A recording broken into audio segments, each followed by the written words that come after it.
Pink, നിന്നോട് ഞാൻ എത്ര തവണ പറഞ്ഞു അവിടെയും ഇവിടെയും പോകരുത്, പക്ഷെ നീ അനുസരിക്കുന്നില്ല. എന്റെ അമ്മേ എപ്പോഴും ചീത്ത പറഞ്ഞുകൊണ്ടിരിക്കുന്നേ. ഞാൻ എന്ത് ചെറിയ കുട്ടിയാണോ? ഞാൻ ഇപ്പൊ വലിയ കുട്ടിയാ. ക്രൂരമായ വേട്ടക്കാരൻ. വിക്രാന്ത് സിംഗ് ക്രൂരമായ വേട്ടക്കാരനാണ്.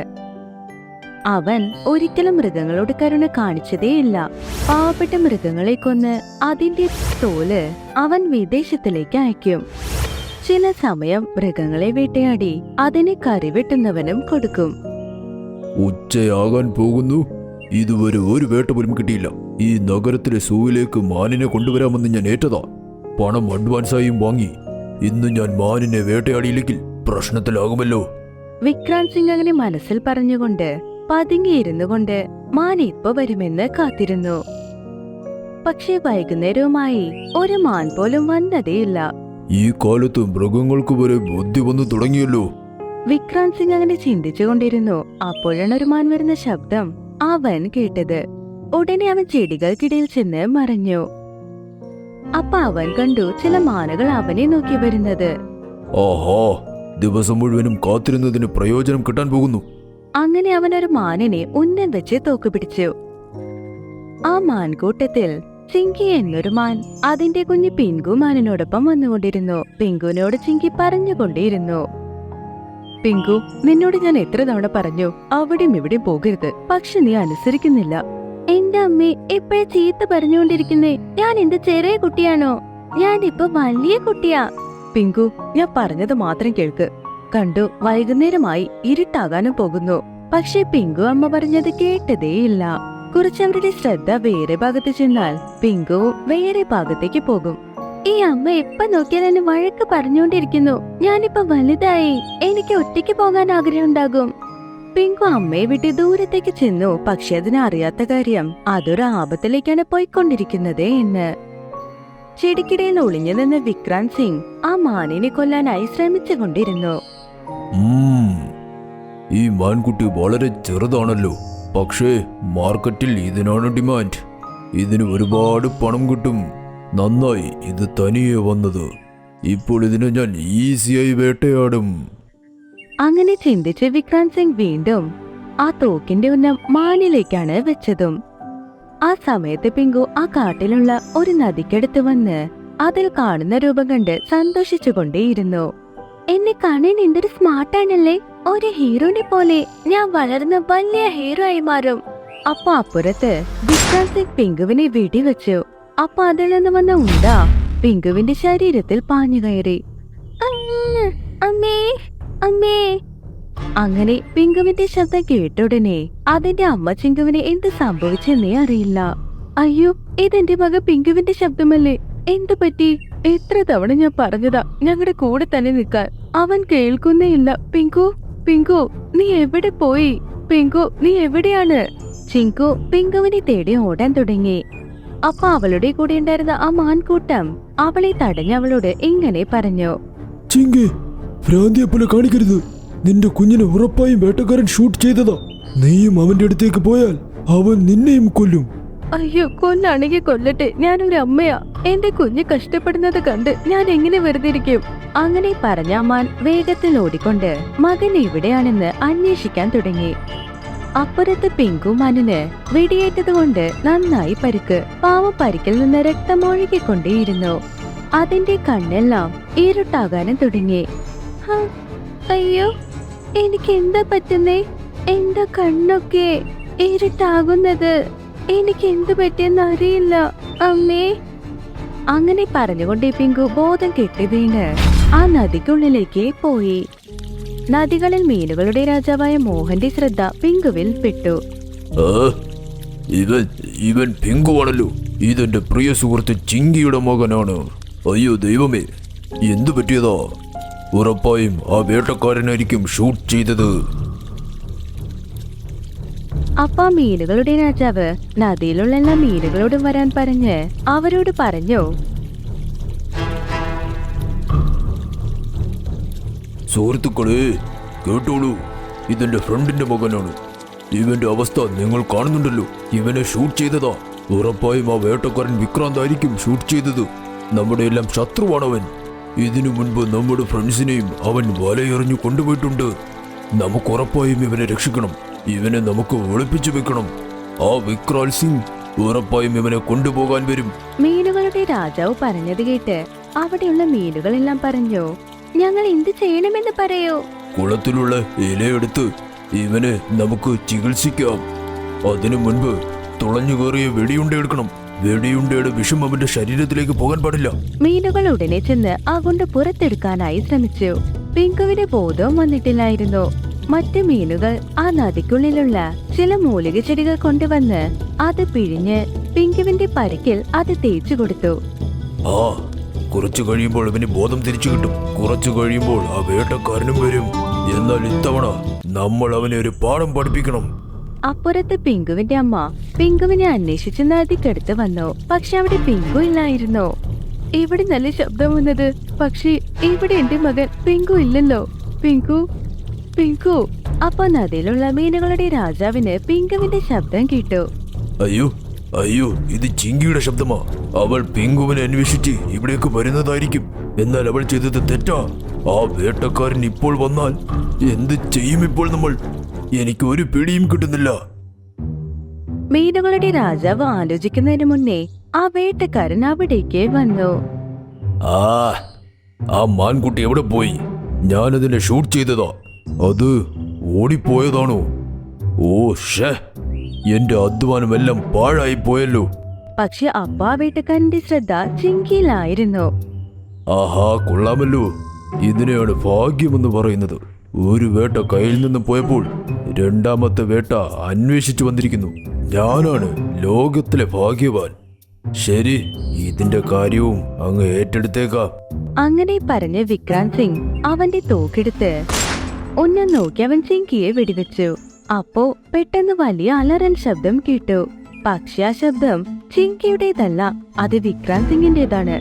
എന്തെന്നാൽ ഒരുപാട് മീനുകൾ നദിയിൽ നിന്ന് സൂചിയോ ആണിയോ അവന്റെ മേൽ വലിച്ചെറിഞ്ഞിട്ട് പോയിരുന്നു. മീനുകൾ അങ്ങനെ ചെയ്തത് കൊണ്ട് അവന്റെ ഉന്നം തെറ്റി വേറെ ഭാഗത്തേക്ക് പോയി. ഈ മുള്ളു എവിടെ നിന്നാ വന്നത്? നന്നായി വേദനിക്കുന്നല്ലോ. രക്ഷിക്കൂ. വിക്രാന്ത് സിംഗ് അങ്ങനെ ഉറക്കെ ബഹളം വെച്ചു. അവന്റെ ശരീരത്തിൽ നിന്ന് രക്തം വരാനും തുടങ്ങി. ചിങ്കിക്കൊന്നും മനസ്സിലായില്ല അവിടെ എന്താ സംഭവിച്ചത് എന്ന്. അപ്പൊ മീനുകളുടെ രാജാവ് നദിയിൽ നിന്ന് പുറത്തു വന്നു. ചിങ്കി, നീ പേടിക്കേണ്ട ആവശ്യമില്ല. ഈ വേട്ടക്കാരന് ഒരു ശിക്ഷ കൊടുക്കണം. അങ്ങനെ ചെയ്യുന്നതിലൂടെ അവൻ ഇനി കാട്ടിലേക്ക് വരാൻ പോലും ആലോചിക്കരുത്. അതുപോലെ നിന്റെ മകന് ഒന്നും പറ്റിയിട്ടില്ല. എന്റെ മീൻ സുഹൃത്തുക്കൾ നിന്റെ അടുത്തേക്ക് അവനെ വേഗം കൊണ്ടുവരും. അതങ്ങനെ പറഞ്ഞുകൊണ്ടിരിക്കുമ്പോൾ ആ നദിയിൽ നിന്ന് ഒരുപാട് മീനുകൾ പിങ്കുവിനെ പുറത്തേക്ക് കൊണ്ടുവന്നു. പിങ്കുവിനെ കണ്ടതും ചിങ്കി അവനെ കെട്ടിപ്പിടിച്ചു. അമ്മേ, എന്നോട് ക്ഷമിക്കൂ അമ്മേ. ഞാൻ ചെയ്തത് തെറ്റാ. നിങ്ങൾ പറഞ്ഞത് കേൾക്കാതെയാ എനിക്ക് ഇങ്ങനെയൊക്കെ സംഭവിച്ചത്. നോക്കമ്മേ, എന്റെ വയറ്റിൽ എത്ര വലിയ പരിക്കാണെന്ന്. പിങ്കുവിനെ കണ്ട് ചിങ്കിയുടെ കണ്ണിൽ നിന്ന് കണ്ണീർ വന്നു. പിങ്കുവിനോട് ചിങ്കി സമാധാനത്തോടെ പറഞ്ഞു, ശരിയാകും മോനെ, എല്ലാം വേഗം തന്നെ ശരിയാകും. ഇവിടെ ഇങ്ങനെ സംഭവിക്കുമ്പോൾ അപ്പുറത്ത് വിക്രാന്ത് സിംഗ് അവരുടെ കയ്യിൽ നിന്ന് രക്ഷപ്പെട്ടോടാൻ ശ്രമിച്ചു. അത് മീനുകളുടെ രാജാവ് ശ്രദ്ധിച്ചു. സുഹൃത്തുക്കളെ, ഇവനെ രക്ഷപ്പെടാൻ നമ്മൾ അനുവദിക്കരുത്. ആക്രമിക്കൂ, ആക്രമിക്കൂ. അപ്പൊ വീണ്ടും നദിക്കുള്ളിലുള്ള മീനുകൾ ആ നദിക്കുള്ളിലുള്ള ചെറിയ ചെറിയ കൂർത്ത മുള്ളുകൾ എടുത്ത് വീണ്ടും അവനെ ആക്രമിച്ചു. മുള്ളവന്റെ ശരീരത്തിൽ പാഞ്ഞു കയറി. അയ്യോ, എന്നെ വെറുതെ വിടൂ. അയ്യോ ദൈവമേ, അയ്യോ വേദനിക്കുന്നല്ലോ. അയ്യോ അമ്മേ, മുള്ളൊക്കെ സൂചി പോലെ വന്ന് കുത്തുകയാണല്ലോ. അയ്യോ അയ്യോ, രക്ഷിക്കൂ, രക്ഷിക്കൂ.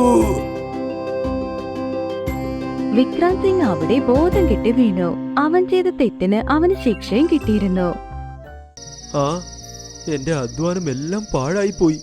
മിങ്കുമുയൽ വീണ്ടും വരുമ്പോൾ അവരുടെ കുടുംബത്തിനോട് ഞാൻ എന്തു പറയും? ഡ്രീം ലാൻഡ് കാട്ടിലെ എല്ലാ പ്രാണികളും രാവിലെ തന്നെ നടക്കാനിറങ്ങി. പക്ഷെ ഒരു പാവം കൊക്ക് മാത്രം അതിന്റെ ഒടിഞ്ഞ ചിറക് കാരണം എങ്ങും പോകത്തില്ലായിരുന്നു. ഒരു ദിവസം എല്ലാ പ്രാണികളും ഒത്തുവന്ന് മിങ്കു മുയലിന്റെ അടുത്ത് വന്നു. അതിന്റെ വീട്ടിന്റെ മുന്നിലുള്ള സ്ഥലത്തിൽ അത് വൃത്തിയാക്കുകയായിരുന്നു. അയ്യോ മിങ്കു, നീ എന്തിനാ ഇങ്ങനെ ക്ലീൻ ചെയ്തുകൊണ്ടിരിക്കുന്നത്? ഇന്ന് വെളിയിൽ കറങ്ങാനൊന്നും പോയില്ലേ? ഇല്ല രാമു, ഇന്ന് ഞാൻ എങ്ങും പോണില്ല.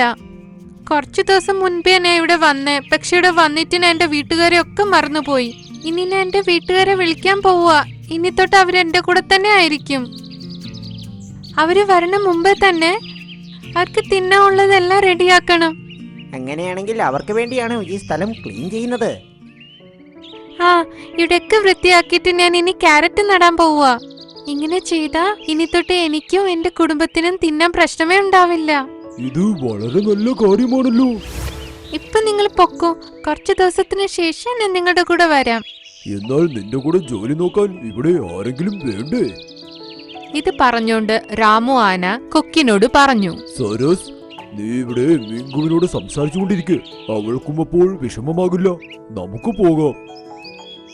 ഇത് പറഞ്ഞ് അവരെല്ലാരും അവിടുന്ന് പോയി. മിങ്കു റാബിറ്റ് കൊക്കിനോട് സംസാരിച്ച് അവിടെയൊക്കെ വൃത്തിയാക്കി.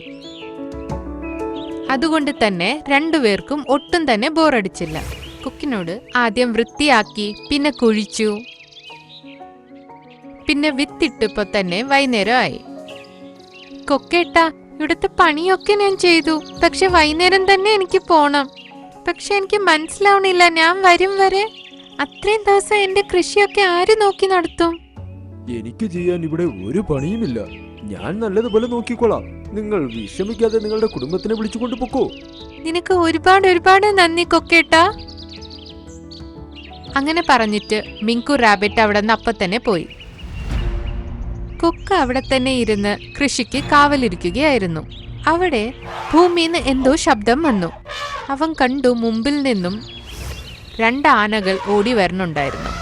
നിൽക്കൂ, ആ വയലിലേക്ക് നിങ്ങൾ പോകരുത്. അവരതിനെ ശ്രദ്ധിച്ചതേയില്ല. രണ്ടുപേരും ആ കൃഷിസ്ഥലത്ത് വന്ന് പരസ്പരം അടികൂടാൻ തുടങ്ങി. ഇതാ ഇതാ രണ്ടുപേരും അടി കൂടി അവിടുന്ന് മുന്നിലോട്ട് ഓടി. കൊക്ക് കണ്ടു, എത്ര വിത്തിട്ടോ അതെല്ലാം ഭൂമിന്റെ മേളിലേക്ക് വന്നുപോയി. കിളിർക്കണേന് മുമ്പേ തന്നെ എല്ലാം നശിച്ചുപോയി. അയ്യോ, ഇങ്ങനെ സംഭവിച്ചല്ലോ. പാവം മിങ്കു, ഇത്രയും കഷ്ടപ്പെട്ടിട്ടും എന്നെ വിശ്വസിച്ച് വയൽ വിട്ടിട്ട് പോയി. അയ്യോ, അവൾ തിരിച്ചു വരുമ്പോൾ അവളോട് ഞാൻ എന്ത് മറുപടി പറയും? കൊക്ക് കണ്ടു, ഒരു പക്ഷി മരത്തിന്റെ മേളിലിരുന്ന് ഇതൊക്കെ നടക്കണ കാണുന്നുണ്ടായിരുന്നു. ഇപ്പോ എല്ലാ മൃഗങ്ങളും തിരിച്ചു വന്നു. അവർ കൃഷി നശിച്ചതെല്ലാം കണ്ടു. കൊക്ക് അവരോട് നടന്നതെല്ലാം പറഞ്ഞു. ഗജരാജൻ ചെയ്തത് വളരെ വലിയ തെറ്റാണ്. സരസ്, ഞങ്ങൾ ഉണ്ടായിരുന്നെങ്കിൽ അവർക്ക് 2 പേർക്കും ശിക്ഷ കൊടുക്കാമായിരുന്നു. ശിക്ഷ കൊടുത്ത് ഒരു പ്രയോജനവുമില്ല. ഇത് നോക്കേണ്ടിയിരുന്നത് എന്റെ കടമയായിരുന്നു. ഞാൻ തന്നെ ഈ കൃഷിനിലം ശരിയാക്കാം. ഇതിന്റെ ഈ സാഹസം കണ്ട് എല്ലാ മൃഗങ്ങളും ഞെട്ടിപ്പോയി. അടുത്ത ദിവസം രാവിലെ തന്നെ മിങ്കുന്റെ വീട്ടിന്റെ അടുത്ത് കൊക്ക് പോയി. അപ്പൊ അവൻ കണ്ടു, വിത്തൊക്കെ ഒരുപാടുണ്ടായിരുന്നു. ആദ്യം തന്നെ അവൻ അവിടെയൊക്കെ നന്നായി വൃത്തിയാക്കി. അവന്റെ ഒടിഞ്ഞ ചിറക് വെച്ച് തന്നെ ആ വിത്തെല്ലാം ഇടാൻ അവൻ കിളച്ചു. എല്ലാ പ്രാണികളും അവരവരുടെ ജോലി ചെയ്യുകയായിരുന്നു. പക്ഷെ അത് മൊത്തം 2 ദിവസം തന്നെ കിളയ്ക്കാനായി എടുത്തു. പിന്നെ ആ വിത്തെല്ലാം അവനിട്ടു. ഇപ്പൊ അവന് സമാധാനായി. എന്നിട്ട് അവൻ അവിടെ തന്നെ ഇരുന്ന് റെസ്റ്റ് എടുത്തു. നാളുകൾക്ക് ശേഷം മിങ്കു തിരിച്ചു വരും. അതിനുള്ളിൽ ഇതിൽ വിളവുകളൊക്കെ വരുമായിരിക്കുമല്ലേ? കുറച്ചു ദിവസം കഴിഞ്ഞു. വിത്തൊക്കെ വിളയാനും തുടങ്ങി. പക്ഷെ വൈകുന്നേരം ആയപ്പോ ഭൂമിന്ന് വീണ്ടും ഒരു ശബ്ദം വന്നു. അയ്യോ ദൈവമേ, വീണ്ടും ഇവർ വന്ന് ചവിട്ടി കുളമാക്കുമോ? അവൻ കൃഷിയുടെ മുമ്പിൽ കയറി നിന്നു. പക്ഷെ ആനകൾ വീണ്ടും അന്ധന്മാരെ പോലെ വന്നിട്ട് അവിടെ വീണ്ടും അടികൂടാൻ തുടങ്ങി. ഇന്ന് നിന്നെ ഞാൻ വെറുതെ വിടില്ലടാ. ഇന്ന് ഞാനും നിന്നെ വെറുതെ വിടില്ല. കുറച്ചു നേരത്തിൽ തന്നെ കൃഷിയൊക്കെ നശിപ്പിച്ച് അവരവിടെ നിന്ന് ഓടിപ്പോയി. അപ്പൊ കൊക്ക് അവിടെ തന്നെ ഇരുന്ന് കരയാൻ തുടങ്ങി. വീണ്ടും അവിടെ മൃഗങ്ങൾ കൂടി വന്നു. ഇവരുടെ ശല്യം സഹിക്കാൻ വയ്യ. നമ്മളിവരെ വെറുതെ വിടാൻ പാടില്ല. അവർ കാട്ടിന്റെ രാജാവ് ഷേരുവിനെ വിളിച്ച് എല്ലാ കാര്യങ്ങളും പറഞ്ഞു. ഞാൻ അവർക്ക് 2 പേർക്കും നല്ല ഒരു പാഠം തന്നെ പഠിപ്പിച്ചു കൊടുക്കാം. ഷേരു അവർ രണ്ടുപേരുടെയും ഗുഹയിലേക്ക് പോയി അവർ രണ്ടുപേരെയും 10 ദിവസത്തേക്ക് കാട്ടീന്ന് പുറത്താക്കി. പക്ഷേ ഇനിയും കൊക്കിന്റെ പ്രശ്നം മാറിയിട്ടില്ലായിരുന്നു. രാവിലെ മിങ്കു വരാൻ പോകുകയായിരുന്നു. മിങ്കുവിനോട് എന്ത് മറുപടി പറയൂ എന്ന് അവൻ ആലോചിക്കുകയായിരുന്നു. രാത്രി ആയപ്പോഴത്തേക്ക് എല്ലാവരും ഉറങ്ങി. പക്ഷെ അവന്റെ കണ്ണിൽ ഉറക്കമില്ലായിരുന്നു. അവൻ കൃഷിയിലടുത്തിരുന്ന് ആലോചിക്കുകയായിരുന്നു. അപ്പോ അവൻ കണ്ടു, ഏത് പക്ഷി എപ്പോഴും മരത്തിലിരുന്ന് അവനെ നോക്കുമായിരുന്നോ അത് അവന്റെ അടുത്ത് വന്നിരുന്നു. ചങ്ങാതി പക്ഷി, നിനക്ക് സുഖമാണോ? ഞാൻ നന്നായിട്ടുണ്ട് കൊക്കെ, നീ എങ്ങനെയാ? അയ്യോ, നിനക്ക് സംസാരിക്കാൻ പറ്റുമോ? എന്നിട്ടെന്താ ഇത്രയും നാളായി എന്നോട് സംസാരിക്കാത്തത്? ഞാൻ ഈ കാട്ടിലെ അല്ല കൊക്കെ, ഞാൻ മായാമലയിലുള്ളതാ. ഞാൻ കുറെ ദിവസം കൊണ്ട് നിന്നെ നോക്കിയായിരുന്നു. നിന്റെ പരിശ്രമം, നിന്റെ മനസ്സ്, നിന്റെ നന്മയൊക്കെ ഞാൻ കാണുകയായിരുന്നു. ഒരു ചിറക് നിനക്കില്ലാഞ്ഞിട്ട് പോലും എത്ര ധൈര്യവും ദയയും നീ കാണിച്ചിട്ടുണ്ട്. ചിലപ്പോഴേ ആരെങ്കിലും അത് ചെയ്യത്തുള്ളൂ. ആ, എന്റെ അധ്വാനം എല്ലാം പാഴായി പോയി. മിങ്കുമുയൽ വീണ്ടും വരുമ്പോൾ അവരുടെ കുടുംബത്തിനോട് ഞാൻ എന്തു പറയും? ഞാൻ പറഞ്ഞത് നീ ശരിക്കും കേട്ടില്ലേ? ഞാൻ മായാമലയിന്ന് വന്നതാ. ഇങ്ങനെ പറഞ്ഞിട്ട് ആ പക്ഷി ആ തോട്ടം മൊത്തം ചുറ്റുകയായിരുന്നു. 3 ചുറ്റു ചുറ്റിയപ്പോ അവിടെ മാജിക് സംഭവിച്ചു. അത് കൊക്ക് കൽപ്പന പോലും ചെയ്തിട്ടില്ല.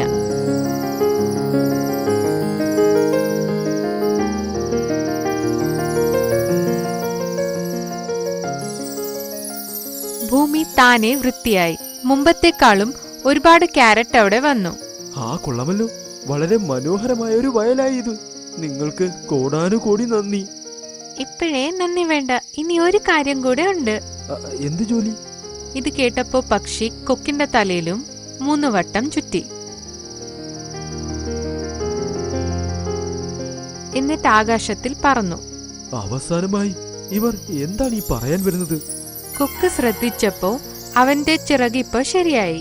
അവൻ ചിറകടിച്ചു. പോൻ കാറ്റത്ത് മേളിൽ പോവാൻ തുടങ്ങി. ആഹാ, എനിക്കും പറക്കാൻ പറ്റുന്നു.